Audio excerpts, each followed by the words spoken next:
してるより愛してることを伝える言葉がないのはきっと言葉に Good morning, everybody.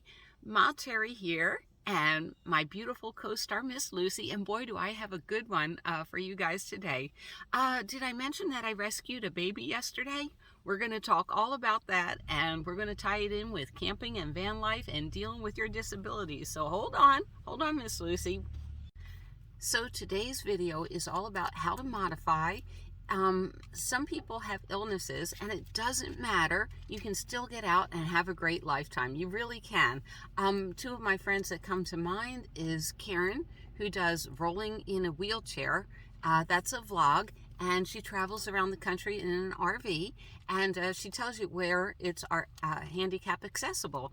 And my other friend, of course, is Kelly, and Kelly is almost a full quadriplegic, and she drives with little hand controls on her van, but she can back up her van, get out of the van, hook up her trailer, tow it. She goes camping, and it basically is what modifications work best for you.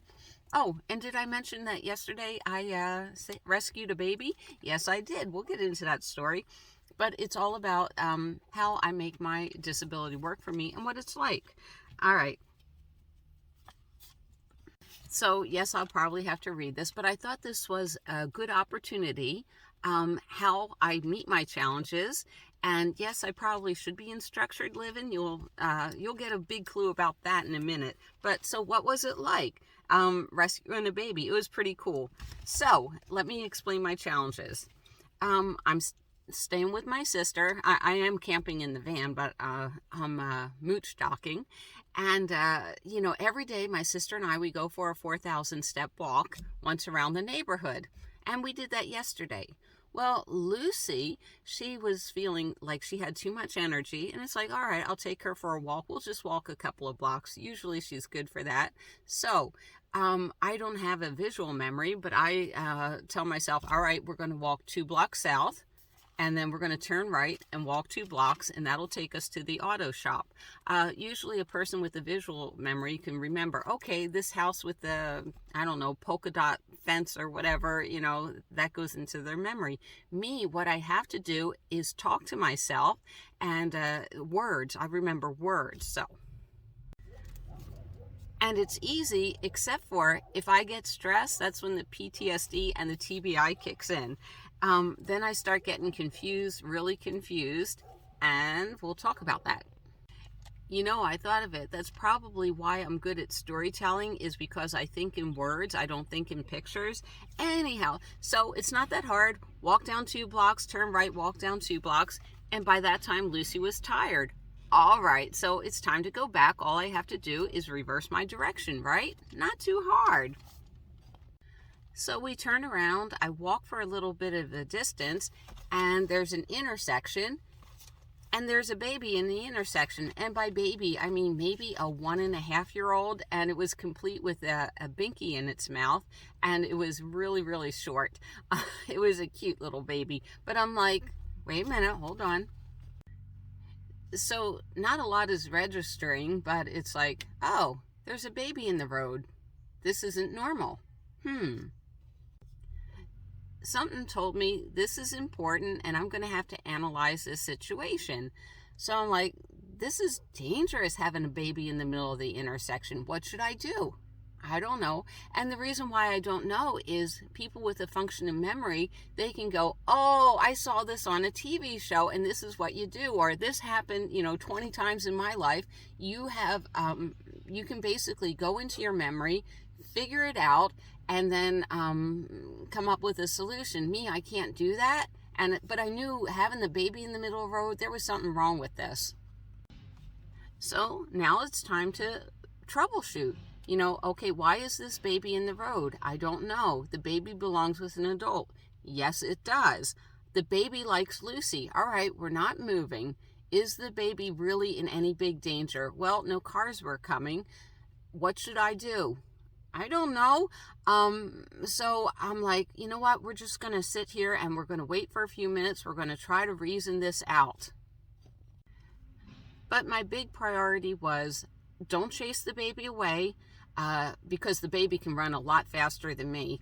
And don't let the baby get hit by a car. So we're waiting and we're waiting, and I'm trying to figure this out. And then all of a sudden, over the horizon comes Grandma, and she can't run very fast. She's a grandma, and I can see her. She's trying to walk up to me, and maybe she's a quarter of a mile away, and it's like, okay, this is a good thing. This is a good thing. Oh, and I don't think the kid could speak English, because he didn't look like he was responding to any of the things I was saying. So finally, she makes it down the hill, and oh my gosh, then the kid starts running in the street. He thinks it's a game with Grandma, but finally Grandma took his arm and led him home. And I'm like, oh, thank God, you know, the problem basically solved itself.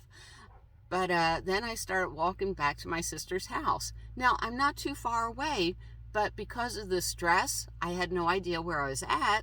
And there were no buildings like the bakery or the car repair. So basically, I can be lost and be a block and a half away from my sister's house. Oh, yeah.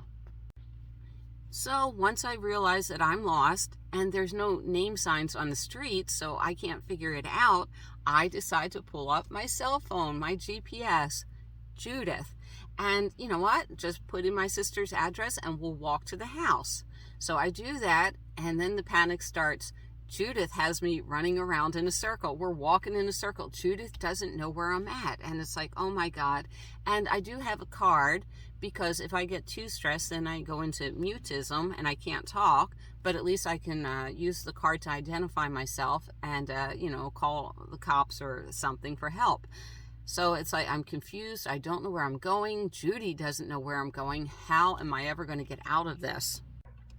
So I knew my sister went to work, and she works a half an hour away, so I wasn't going to call her and say, come rescue my butt. It's like I could call the police. The trashmen were down the street, and it's like, oh, you know, pride, you know, got in my way. And it's like, no, I'm not going to ask them.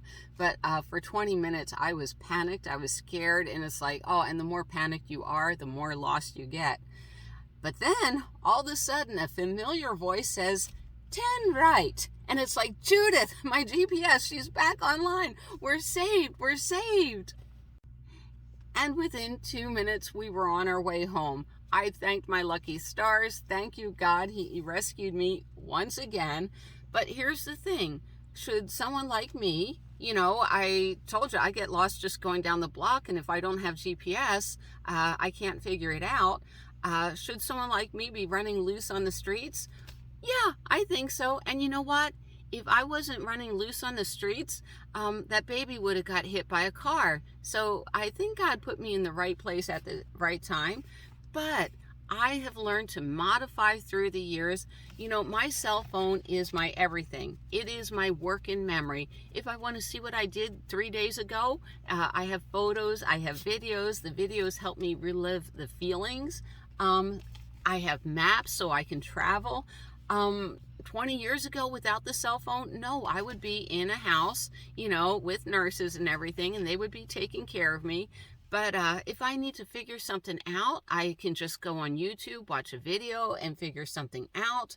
I call Toyota all the time and ask, you know, how does my car do this? Or T-Mobile, can you fix my phone? T-Mobile's probably sick of me by now. But no, the cell phone is really, it's my working brain, and I so appreciate it. So basically what the point of the video is, you know, we all have health problems, but how can you modify? And if you can learn how to modify it, you are ahead of the game. All right. And yes, Miss Lucy is no good on directions. She isn't. She just wants to sniff everything and chase squirrels, don't you? All right, we will see you down the road, and who knows what the universe or God has in store for you too. Bye from Ma Terry and Miss Lucy.